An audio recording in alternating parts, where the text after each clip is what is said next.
오래된 얘기라 정확하진 않아요. 근데 어쨌든 제가 받았을 때는 A, B 써 있었어요. 왜냐면 제가 A, B, B거든요.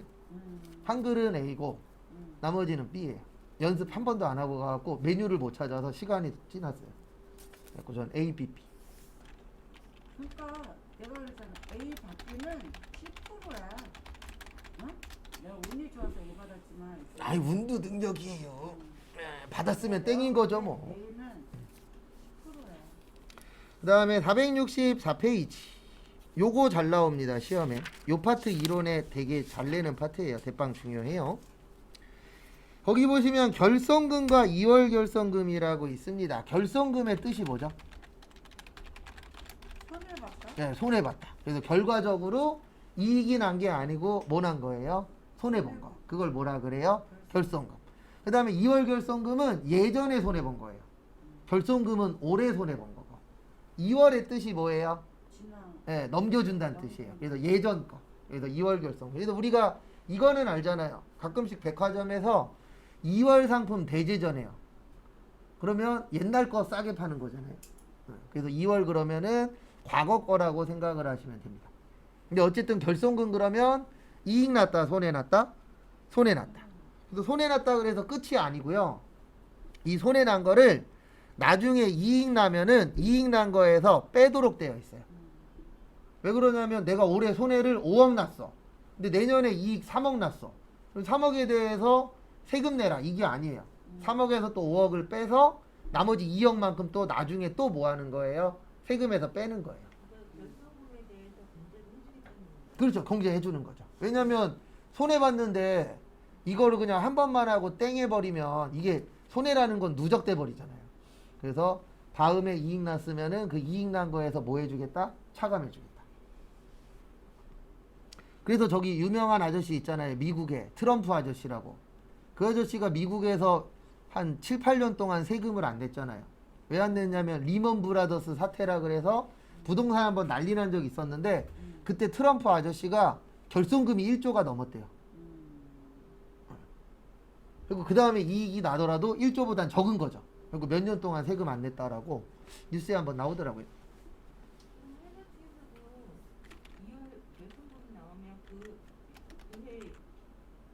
연말에 결산할 때 이쪽으로 이익을 차감을 그것도 이익에서 빼는 거죠. 근데 결손금이 있으면 안 좋은 거예요, 결과적으로. 왜냐면 회사는 이익 창출이 목적이잖아요. 근데 손해봤었어. 그리고 그걸 이제 빼주도록 되어 있는 거죠. 그래서 요거 순서를 좀 외우셔야 돼요. 제가 아까 여기 잠깐만 봐주세요. 이거 외울 때 꼭 순서대로 외워야 돼요. 이자, 배당, 사업, 근로, 연금, 기타. 이거 왜 순서대로 외워야 되냐면 거기 밑에 보실래요? 여기 사업이죠. 맞죠? 그 다음 뭐예요? 근로죠. 여기 보세요. 근로. 그 다음에 뭐예요? 연금. 그 다음 뭐예요? 기타. 그 다음 뭐예요? 이자. 그 다음 뭐예요? 배당. 이거 순서대로 외우면 이거 안 외워도 되잖아요. 여기 있잖아요. 사업, 근로, 연금, 기타, 이자, 배당. 아, 여기 사업부터 시작하잖아요. 여기서 말하는 결손금은 사업 결손금이에요. 네, 사업하다가 손해볼 수 있잖아요. 그래서 네, 사업부터 시작해서 이렇게 가는 거예요. 그래서 요거 순서대로 외우시면 얘 안 외워도 돼요. 왜냐면 이거 시험 문제 나오면 이렇게 나오거든요. 순서대로 나열하시오. 결성금 공제. 그렇죠. 네. 결손금 나올 때 이제는 사업부터 잘하는 그렇죠. 사업부터 빼주겠다. 네, 사업에서 빼주고 그래도 결손금이 남았네. 그러면 근로소득이 있으면 근로소득에서 빼주겠다. 그래도 남았네. 연금에서 빼주겠다. 왜냐면 여러 가지 소득이 있는 사람도 있을 수 있잖아요. 근데 요게 이제 또 두 가지로 나누어져요. 그래서 저기 사업소득은 타소득에서 공제가 가능하고요. 그 다음에 부동산 임대소득은 타소득에서 공제가 불가능. 그러니까 일반적으로 이 결손금이라는 게 요 두 가지에서 많이 나와요. 사업하거나 아니면 부동산 임대하거나. 왜냐면 부동산 임대 같은 경우에는 이럴 수도 있잖아요. 임대가 안 나가. 공실이야. 근데 난 이자가 나가고 있어. 그럼 이익 보는 거예요? 손해 보는 거예요? 손해 보는 거죠. 거기다 대출까지 많이 꼈어. 이럴 수도 있잖아요. 근데 사업할 때는 당연히 이익이 나야 되겠지만 못 하는 회사들도 많죠. 손해보는 회사들도 많죠. 근데 이제 차이점은 뭐냐면 사업소득은 다른 소득에서 빼줘요. 근데 부동산 임대소득은 다른 소득에선 안 빼주고 부동산에서만 뺄 수 있어요. 근데 왜 이렇게 만들어놨냐면 부동산 임대소득은 불로소득이라 그랬잖아요. 그러면 세법에서는 불로소득한테는 혜택을 최대한도로 적게 주려고 해요. 근데 그 이유는 하나입니다. 불로소득이 많으면 어떻게 된다고요? 일할 사람이 없죠. 그래도 가면 갈수록 일할 사람이 부족한 이유 중에 하나가 많은 젊은 분들이 어디에 껴서 일을 하려고 하는 게 아니고 혼자서, 그래서 뭐 스마트 스토어를 한다든가 코인을 한다든가 주식을 한다든가 아니면 1인 사업을 한다든가 이런 식으로 혼자 하는 걸 좀 많이 좋아하는 성향들이 있다 보니까 어쨌든 불로소득 쪽으로 많이 이제 치중하고 있잖아요. 솔직히 얘기해서 아닌 사람도 있지만 기인 사람도 꽤 많아요. 그 비율이 가면 갈수록 올라가고 있잖아요. 부동산 투자도 하나의 불로소득 중에 하나잖아요. 그러다 보니까 이쪽 관련돼서는 혜택을 주기는 하겠지만 어느 정도 제한을 걸어버리는 거예요. 너 부동산 임대소득에서 결손금 난 거는 다른 소득에서 돈 벌었어도 안 빼줄 거야. 이런 식으로 이제 좀 제한을 거는 겁니다. 그러니까 부동산 임대소득은 다른 근로소득, 연금소득에서 안 빼주는데. 네, 안 빼주고, 안 빼주는데, 네. 근데 여기는 왜 거기다 가로쳐서 나왔죠? 아, 이거요? 이거 잘못 나온 거예요. 가로친 거 잘못 나온 거야? 그러니까 부동산 임대업은 부동산 임대업만 빼주겠다. 그 뜻이에요. 다른 쪽에선 안 빼주고. 그렇죠. 아.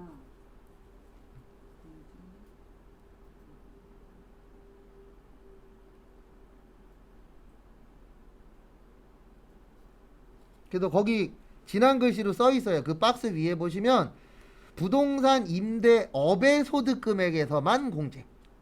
다른 데에서는 빼준다, 안 빼준다? 안 빼준다. 그러니까 제한을 거는 거예요. 다 빼주면 안 되니까. 그 다음에 15년 동안 빼줍니다.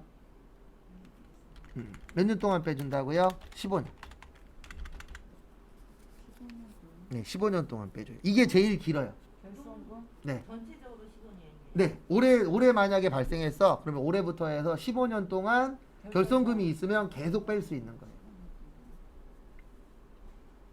그러니까 요거는 약간 그 사업하시는 분들을 위한 거예요. 왜냐면 손해가 많이 났어. 근데 그 다음부터 갑자기 장사가 잘 될 수도 있잖아요. 그리고 그때부터 이제 몇 년 동안 빼주겠다? 15년 동안. 그러면 소득이 1억이면 네. 그래서 결손금을 빼줘야 되잖아요. 네. 그러면 몇 프로까지 1년에 아니요, 그런 거 없어요. 그 금액 안에서. 그러니까 만약에 내가 결손금이 10억이야. 근데 소득이 3억 나왔어. 그럼 10억에서 3억 빼고 그 다음에 또 7억이 남는 거예요. 그리고 그 10억이 다 없어질 때까지 계속 빼는 거예요. 근데 실질적으로 결손금이 생기면 대부분 다 망해요. 왜냐면 그 네. 소득을 빼주면 나머지 비용이나 뭐 나갈 것들 있잖아요. 네. 그런 거는 그럼 어떻게 처리해요? 그런 부분들은 사업하는 이제 사람, 땡인 거죠. 그냥 내가 더 낸 세금이 있으면 돌려는 받는 거죠. 다 공제만 해주는 거 여기서는. 맞아요. 그죠? 예, 공제만 해주는 거예요. 그 다음에 세금 낼 게 있으면 내는 거고, 낼 게 없으면 안 내는 거고, 먼저 낸 게 있으면 돌려받는 거고, 그렇게 되어 있는 거예요. 구조. 근데 결과적으로는 제가 봤을 때 결손금 생기면 조금 생긴 회사면 모를까 크게 생긴 회사들은 몇 년 못 버텨요. 왜냐면 이게 안 좋아졌다가 좋아질 확률은 거의 없잖아요. 그거지. 그렇죠. 안 좋아지면 계속 안 좋아지지. 근데 부동산 같은 경우에는 그럴 수는 있잖아요. 올해 안 좋았다가 갑자기 또 내년에 불 붙을 듯이 또 좋아질 수도 있죠. 부동산은 아무도 모르잖아요. 주식도 그렇고. 근데 사업은 제가 봤을 때 무너져서 올라가기는 쉽진 않아요. 예. 무너졌다가 올라가는 사람도 있긴 있지만 TV에 나오는 사람들이 대부분 그런 분들이잖아요. 근데 솔직히 그런 사람이 전국에 몇 명이나 돼요. 소수지. 다 그러면은 뭐하러 우리가 여기에서 머리 쓰면서 이거 하고 있어요. 사업해야지. 그 다음에 471페이지 여기부터는 이제 실기하고 연관이 있어요. 종합 소득 과세 표준 및 세액. 그래서 거기 밑에 인적 공제에다가 별표 3개 치세요. 인적 공제.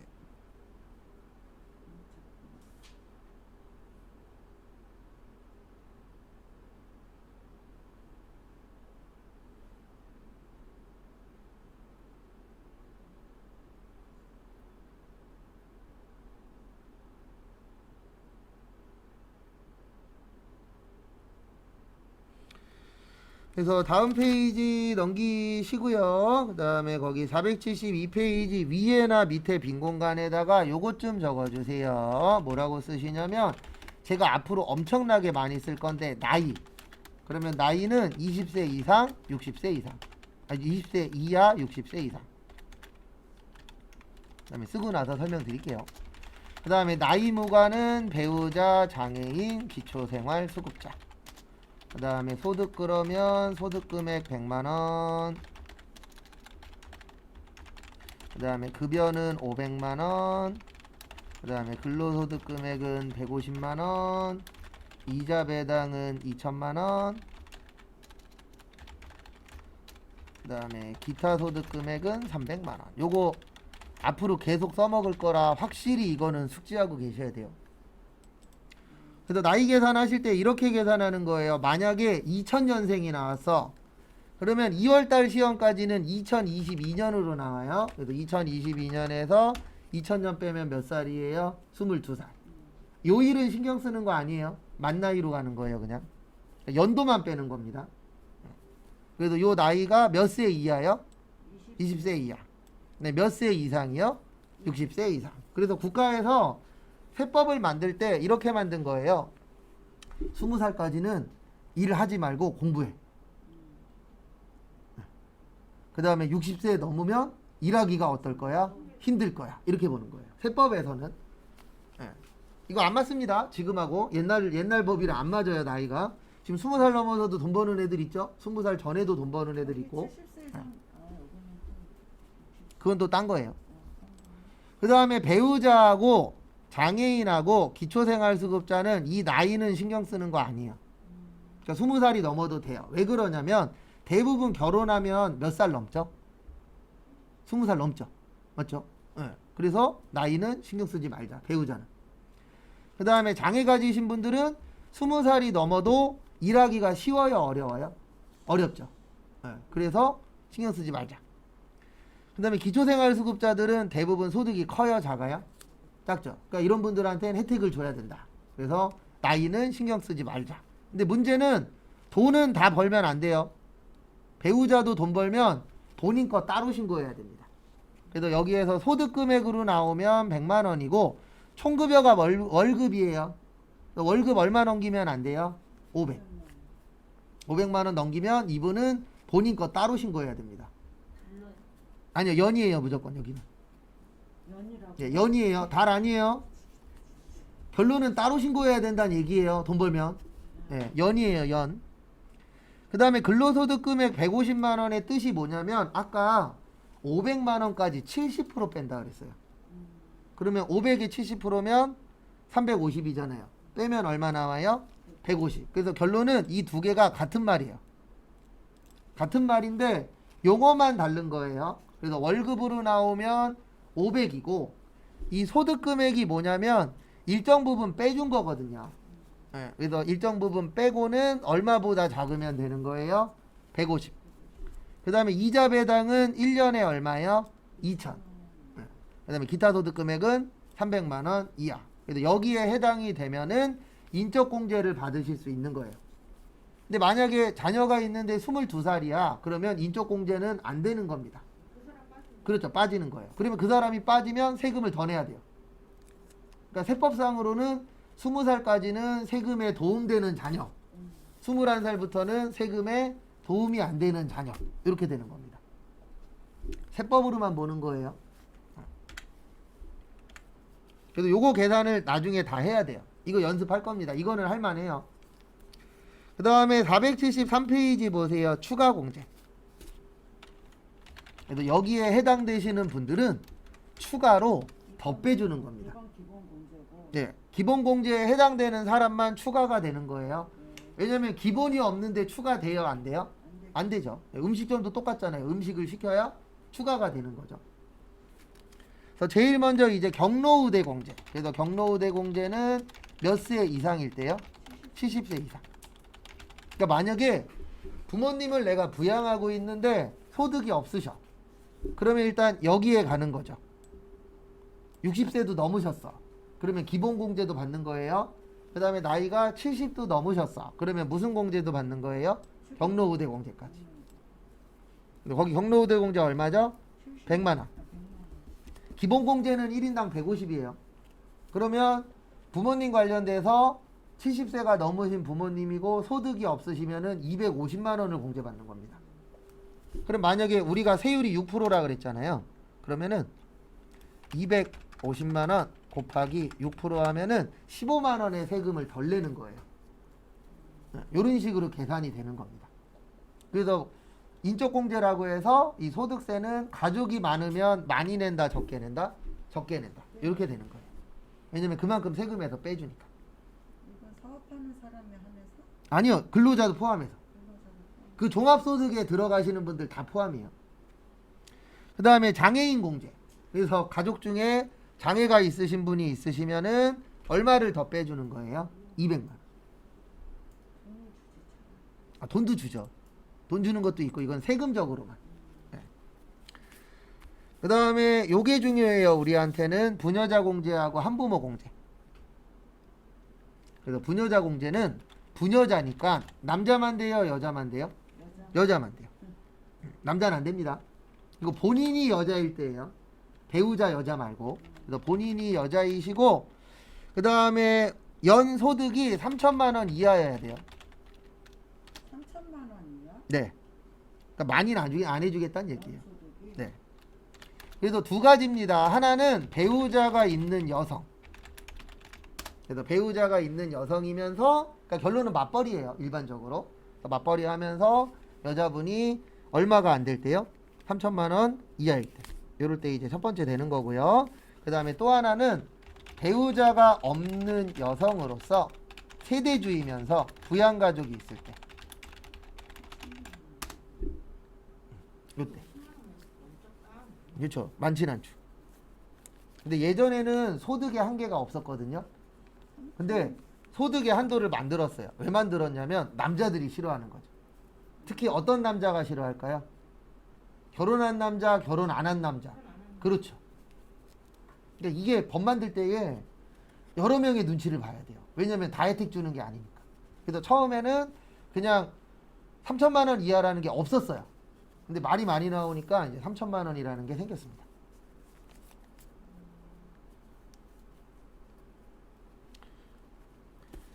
그 다음에 한부모 소득공제. 일명 한부모 공제라고도 해요. 그래서 요즘 늘어나고 있죠? 네, 한부모님들이. 그래서 한부모 소득공제인데 요거는 배우자가 없는 사람이에요. 그러니까 남자도 되고 여자도 됩니다. 왜냐면 남자 한부모도 있고 여자 한부모도 있잖아요. 그래서 남녀 다 되고 그 다음에 중요한 게 뭐냐면 직계 비속 또는 자녀 그 입양자가 있는 경우.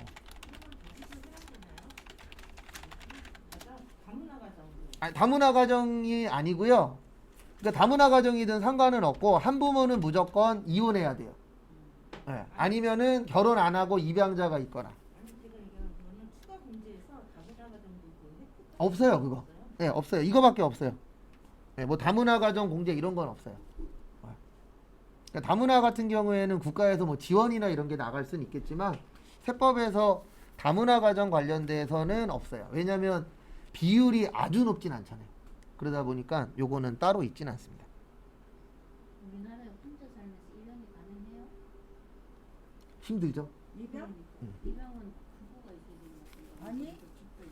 재산이 있으면 가능은 한데 힘들어요. 아니, 재산 조건이 있으면 네. 되잖아. 다 조건들이 여러 가지 있죠. 외국은 그러니까 이럴 수 있는 거죠. 이거는 이렇게 생각하시면 돼요. 결혼한 다음에 출산을 못했어. 그리고 입양을 했어. 그리고 이혼했어. 이럴 수도 있잖아요. 그런 건 그렇죠. 그 케이스라고 보시면 돼요. 그리고 집도 평수가 돼야 돼. 예, 지평수도 다 있고 어. 그 다음에 재산 얼마 있냐 이거 다 있잖아요. 애들이 놀 수 있는 방이 있어야 되고. 근데 대한민국에서 입양은 쉽지 않아요. 워낙 그리고 조건이 우리나라는 많아서. 조건이 예. 왜냐면 타양이 많아갖고 그럴 수밖에 없을 거야. 그런 부분도 있겠죠. 기존에 어떻게 했냐가 제일 크긴 할 것 같아요. 그런 거 보면 입양해서 사기친 사람들 어떻게 입양했는지 몰라요. 사기치려면은요 다 사기칠 수 있어요. 건설회사들 자본금 어떻게 사기치는지 아세요? 사채에서 땡겨요. 생겨서 있는 척하고. 예, 있는 척 한 다음에 이제 국가에서 허가 났어. 그러면 그때부터는 그 사채 갖고 예. 그 다음에 우리 원래 돈도 없는 회사인데 돈 있게끔 만드는 거예요. 그런 거 많아요. 어떻게든 사기치려고 그러면 그거 못하겠어요. 우리 잘 사는 집으로 만들 수 있잖아요. TV에 잠깐 만약에 나가야 돼. 근데 잘 살게 보이고 싶어. 그럼 월세 비싼 거 하나 빌리면 되잖아요. TV에 나갈 동안만. TV에 나오는 집들은 다 거기도 거의 똑같이 그 다음에 저런 사람도 있잖아요. 나 영업해.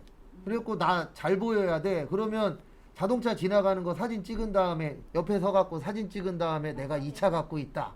그 다음에 시계 있는 거 잔뜩 찍어 놓은 거 올린 다음에 이 시계 내 거야. 이렇게 거짓말하는 애들도 있잖아요. 그래. 그렇죠. 나 어저께 그거 봤어. 되게 많아요. 범죄자 부자인 척하고 근데 부자인 척 하는 건 대빵 쉬워요. 여자 사귀어서 사기치고. 근데 거꾸로 여자가 사기치는 경우도 있잖아요. 그렇지. 나 대기업의 누구래. 다크투 막 이런 거에 나오는 뭐 별의별 사람 다 있죠. 그래서 문제는 뭐냐면 이런 여성분이 있을 수 있어요. 부녀자 공제와 한부모 공제가 가능한 경우, 둘 다 가능한 여자분이 있을 수 있어요, 없어요? 있죠. 이때는 한부모 공제만 가능해요. 둘 다 안 해줘요. 왜 그러냐면 남자가 싫어하겠죠. 맞죠? 아, 그렇지. 네, 남자가 싫어할 거 아니에요. 왜냐면 남자는 두 개 다 안 되는데 공평하다고. 예, 여자는 두 개 다 돼. 그러면 불공평하다라고 할 수 있다, 없다? 하나만 해줘야 돼. 있다. 거기서 예. 사기치는 사람 있어. 그렇죠. 그래서 하나만 해주는 거예요. 그래서 요것만 해주는데 왜 이것만 해주냐면 한부모는 100이에요. 그래서 둘 중에 뭐 해주는 거예요? 높은 걸로. 신고하고 싶다는 거. 많아요. 이런 것도 많고 위장 이혼도 많고. 그러니까 위장이용은 위장이혼 되게 많아요. 위장위원회가 그 저기 뭐야 해주려고 어, 아까- 수준이 아닌데 이거 해갖고 나 이거 어마어마하게 받아. 아우 열불나. 저것만 받는 게 아니라 대학 자금도 받잖아요. 많아요, 이것저것. 아, 근데 그거는 이제 법을 아니까 애용하는 거죠.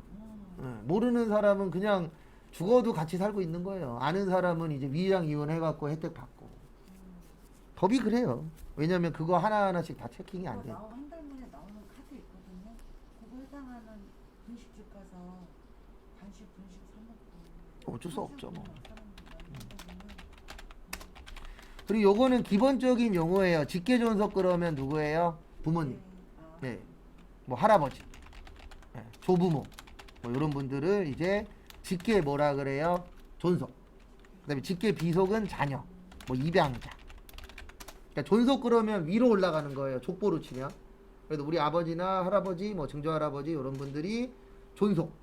비속은 밑으로 내려가는 거예요. 그래서 내 자녀나 아니면 뭐 입양자 이런 부분들을 이제 직계 비속이라고 하지 세법에서는 자녀라고 안 합니다. 부모님이라고 안 해요. 세법에서 뭐라 그래요? 직계 존속. 그래서 기본적인 용어니까 꼭 숙지하고 계세요.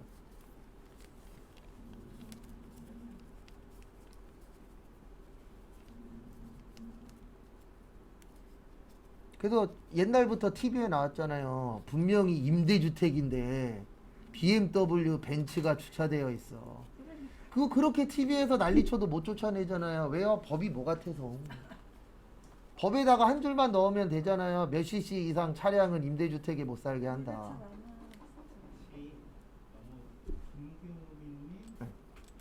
헷갈렸나 봐요.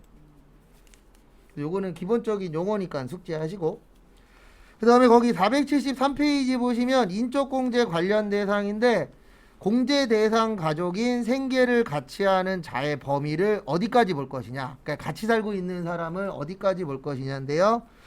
저기 보시면 거기 밑에 되게 많이 나와 있는데 이렇게 생각하시면 돼요. 형제 자매만 동거하고 있으면 돼요. 그리고 나머지 부모님이나 자녀는 배우자는 따로 살고 있어도 인정해줘요. 네, 왜 그러냐면 우리 만약에 주말 부부래. 따로 살고 있잖아요. 근데 부부는 부부잖아요. 그래서 인정해줘요. 아니면 자녀가 학교 때문에 지방에 가 있어. 유학 가 있어. 이것도 다 인정해줘요. 그 다음에 부모님 따로 살고 계셔. 요것도 인정을 해줘요. 근데 형제자매는 무조건 동거하고 있어요. 그래서 누구 빼놓고는 동거하고 있어야 된다고요? 형제자매. 근데 형제자매도 특이한 케이스는 인정해줍니다. 뭐 장애가 있다거나 뭐 장애가 있어서 따로 살고 있어. 이런 특이한 케이스는 인정을 해주는데 일반적으로 형제자매는 같이 살고 있어야 돼요. 여기서 말하는 같이 살고 있다는 얘기는 등본상에 올라가 있다는 얘기입니다. 그치 등본. 근데 주소 바꾸면 등본에서 나가잖아.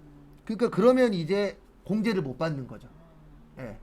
따로 살더라도 등본에는 뭐에 있어야 돼요? 같이 올라가 있어야 돼요. 그것도 20세 이하만 가는 네, 그렇죠.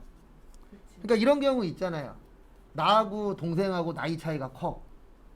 예. 아니면 거꾸로 내가 이제 나이가 들어서 예, 형이랑 같이 사는데 형이 60 넘었어.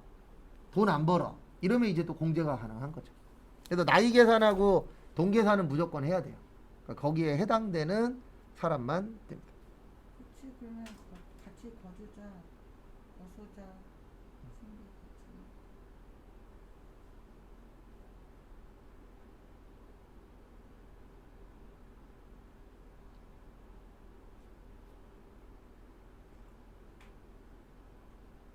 입양이지. 겁이 너무 많네. 네, 많아요. 겁이 너무 많아. 근데 이제 시험은 나오는 것만 나오니까요. 그러니까 일시 퇴거한 경우는 괜찮다. 예, 일시 퇴거는 괜찮은데 이제 빠져나가면 안 되는 거죠. 그리고 거기 제일 밑에 잘 나와 있는데요. 세법상 연령은 그냥 연도에서 연도 빼는 거예요. 월일은 신경 쓰는 거 아닙니다. 뭐 날짜 지났으니까 한 살 더 먹고 이런 거 없어요. 그냥 연도만 빼는 거예요. 참고하시고. 그 다음에 하나 또 알고 계셔야 되는 게 나중에 또 설명을 드리겠지만 그 사망하거나 장애 치유됐을 때 요때는 당해 연도까지는 가능해요.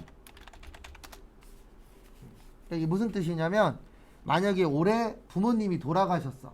그러면 올해까지는 공제가 가능하다는 얘기입니다.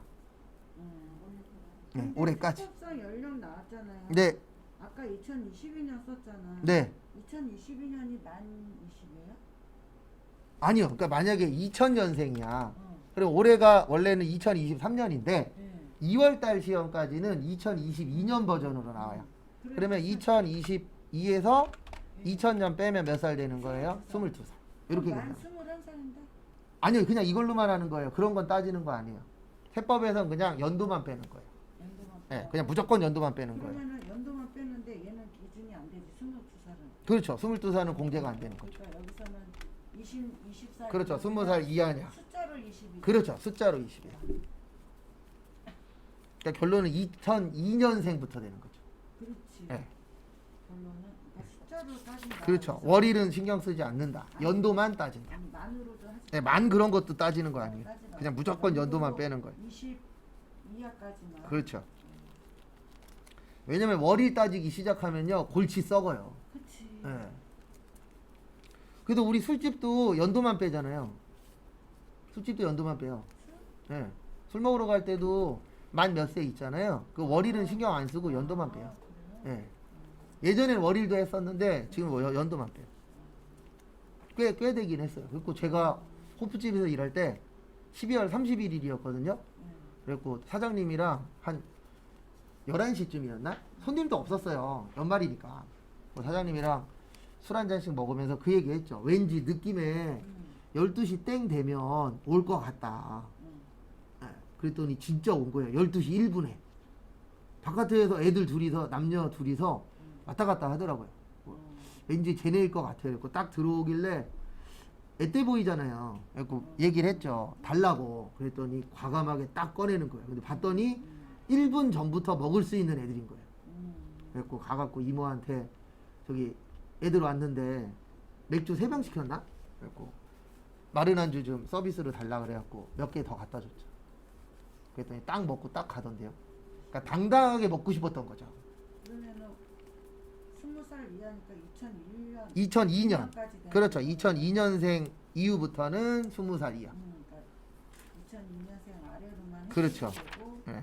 그 위에는 할머니는 안 되고. 1962년. 그렇죠. 예. 60세 이상이니까. 근데 돈 벌면 안 돼요. 그래서 실무에서 제일 조심하셔야 되는 게 임대소득도 있으면 안 돼요. 맞잖아요. 임대소득도 소득인데. 그리고 돈이 아예 안 버시는 분. 그러니까 실질적으로 되시는 분이 많진 않아요. 왜 그러냐면 요즘에 연금도 받잖아요. 맞죠? 그러면 그렇게 치면은 실질적으로 가능한 분이 그렇게 많지는 않습니다.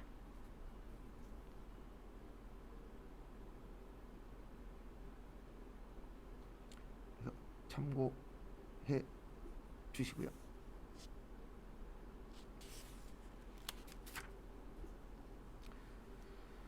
그 다음에 477페이지. 그리고 뭐가 많기는 한데 이거 다 외우려고 하지 마세요. 시험에 나오는 거는 정해져 있어요. 실기는.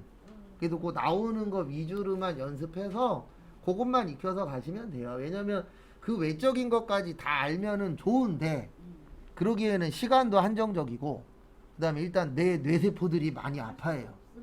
불가능해요. 그러니까 처음에 연습하면은 대부분 다 무슨 얘기를 하냐면 이거 시험 어떻게 봐요 그러는데 반복하다 보면은 일정한 패턴이 있거든요. 그 패턴으로 시험 보는 거지 그런 거 없으면 그 제가 봤을 때 변호사도 다 떨어져요. 변호사들도 시험 보면 합격하잖아요. 그거 왜 합격하냐면 자주 나오는 거 정해져 있어요. 그 다음에 변호사들도 요즘엔 학원 다니잖아요. 로스쿨 학원도 따로 있어요. 걔네들만 가르치는. 그리고 거기 가면 거기 앞에서 떠드는 교수들이 자주 나오는 것만 뭐 하는 거예요? 해주는 거예요. 그래서 대부분 사자들 수업은 어떻게 하는지 아세요? 5페이지 했죠. 쫙 넘어가서 40페이지로 넘어가요. 그리고 뭐라 그러냐면 사이에 있는 건 알아서 봐라. 그리고 또 쭉 해요. 그리고 또 한 2, 30페이지 넘어가요. 네, 그렇게 수업해요. 근데 왜 그러냐면 시간은 적고 해야 될 건 많고 하다 보니까 그런 사자들 공부들은 자세하게 안 가르쳐줘요. 그냥 중요한 것만 딱딱딱 치고 넘어가고 나머지는 너희들이 알아서 이렇게 하더라고요. 그리고 이제 시험 때 되면은 돈 벌어야 되니까 특별반을 하나 만들어요. 거기 오는 사람은 이제 또 자기들이 생각했을 때 요거 나올 것 같아. 그런 걸 주는 거죠. 그래서 학원 다니는 거잖아요. 그런 시간적인 걸 단축하려고. 그래서 다 외우진 마세요. 그 다음에 477페이지는 물적 공제입니다.